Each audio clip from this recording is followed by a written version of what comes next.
Alright, hello everyone, my name's Jordan Blue and I will be presenting our Spartacus script.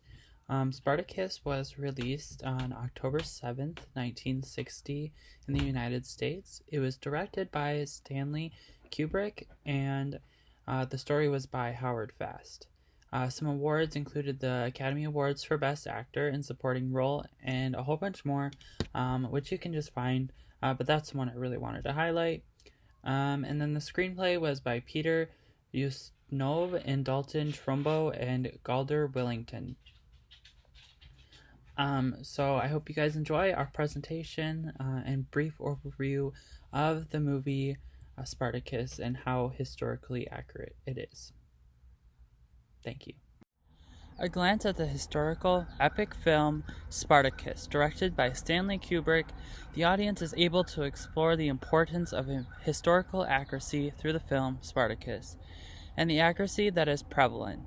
While watching the film, the audience will be able to see the early life of Spartacus, Spartacus's exploration as a gladiator, the revolt of Spartacus, the interactions between Spartacus and his wife, Roman historical events, and the death of Spartacus.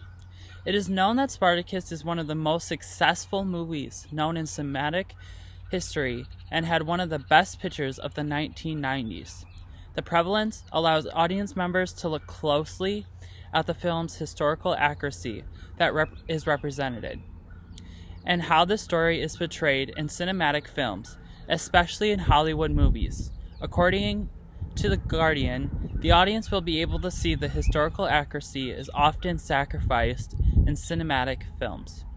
Throughout the Kubrick's film Spartacus, the audience will be able to explore the historical accuracy of Spartacus and the relevance it reveals in Roman history. For instance, the film gives the audience a very accurate dose of what a gladiator school in Capua is like in the eyes of Spartacus. This type of era was claimed in Roman times for the teaching and training of gladiators. Seen in the film, the regime at these facilities was brutally hard. Dailyhistory.org references that this is recorded in surviving Roman sources, evidently proving the historical accuracy of this portion of the film.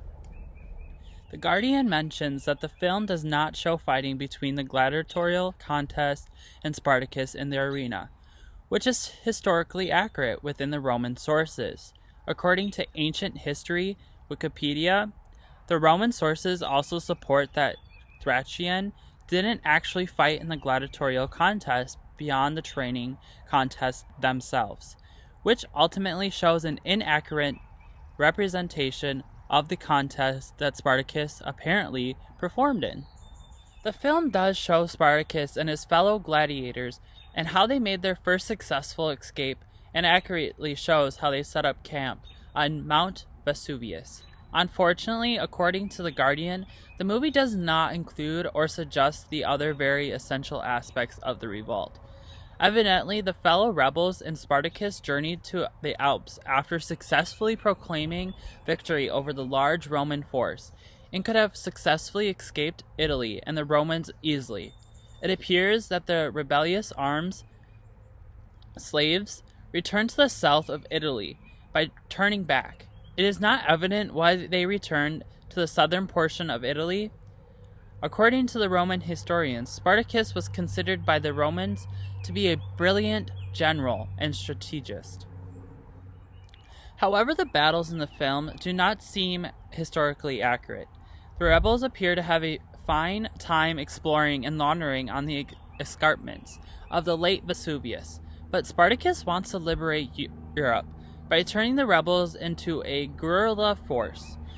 "We'll free every slave in every town and village," Spartacus said in the film. It is found that Spartacus did recruit large numbers of slaves, and it is estimated that 90,000 slaves were recruited, and yet, according to The Guardian, he has been seized upon by everyone from Karl Marx to Kirk Douglas as an icon of freedom. There is no evidence that Spartacus planned a social revolution, nor even to end slavery. In terms of accuracy, Far Out magazine illustrates that Spartacus was created during the time period of Hollywood blacklisting, when any suspected communist sympathizers were prevented from creating and working within the film industry. They were barred from contributing by the broad powers of the House of Un-American Activities Committee, which is HUAC. In addition, scenes that are present in the film, which might have been dramatic, were given added silent commentary and added depth by Kubrick's filming perspectives. Throughout the integrity of the film, the audience members are able to see that most Hollywood films created during this time frame were truly about glamour, and the filmmakers were able to produce a historical, epic film that entertains and influences the audience, and has for the last 60 years. Following the production of the film. Unfortunately, according to daily history, in cinematography and script writing, the accuracy was often sacrificed to the need to produce a spectacle, which leads the audience to doubting the credibility to the film. Including the relevant and truthful sources throughout the film to display accurate representation of Roman history is essential. Having accurate history tied into the film is not only educational but mind-opening.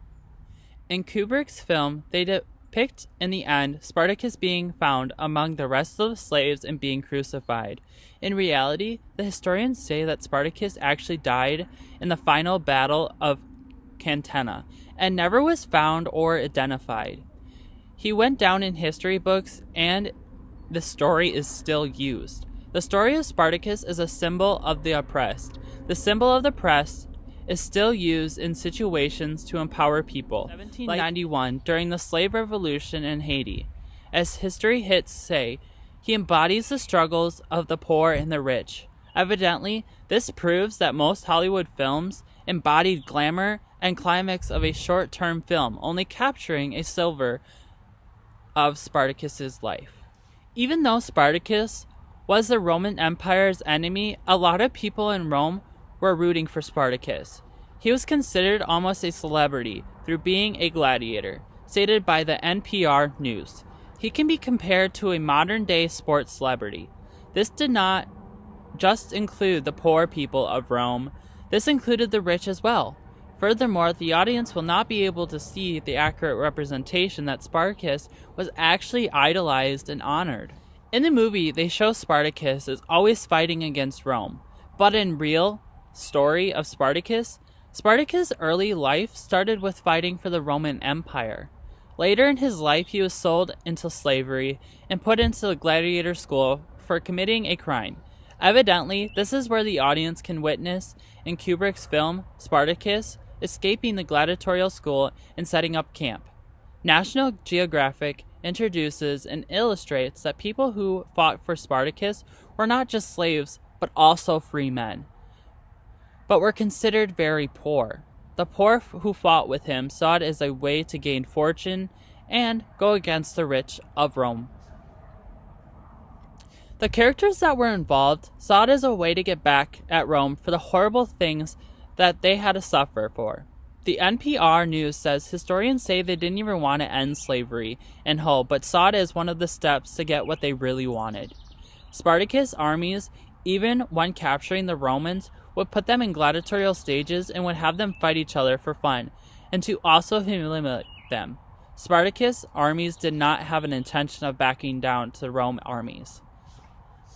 Although the film based on Spartacus summarizes portions of his time, it does mislead and does not incorporate crucial evidence in the midst of his life. However, according to the Sacrifice, movies that are more historically correct and ones that are not are both enjoyed. Maybe the issue is not historical accuracy, but the time in which movie is released.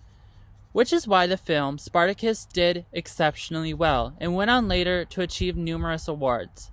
The final death scene of Spartacus may not be totally and completely identical to the real death representation of him, but it certainly changes how the audience views the exact history that they are exposed to. While an audience member may have high expectations while viewing any film, They should allow their expectations to be left at the door and focus on the enjoyment and integrity of a film, according to the Acker Weiss. So much of a film's success has to do with timing, the market that the film is coming out in, and so much more. Adding in history can at times play a factor in the success or failure of a movie. The film Spartacus by Kubrick was a huge hit and is still a critically acclaimed film for production and success. When looking further into the historical accuracy of the film, the audience will be able to see and learn that most of Spartacus' life had been dramatized in the film. According to Encyclopedia, the real story of Spartacus was an uprising against the entire Roman Empire. Spartacus wanted to take everything from the Romans and do the same thing to the rich had done to them. But in the end, Spartacus' life, after winning multiple battles against the empire, he lost at the Battle of Cantina. But the story of Spartacus and his victories will continue to be used in society to empower the oppressed through education. While we include the final works cited to our project, I would like to thank you for your time and hope you have a great rest of your school year and enjoy the summer.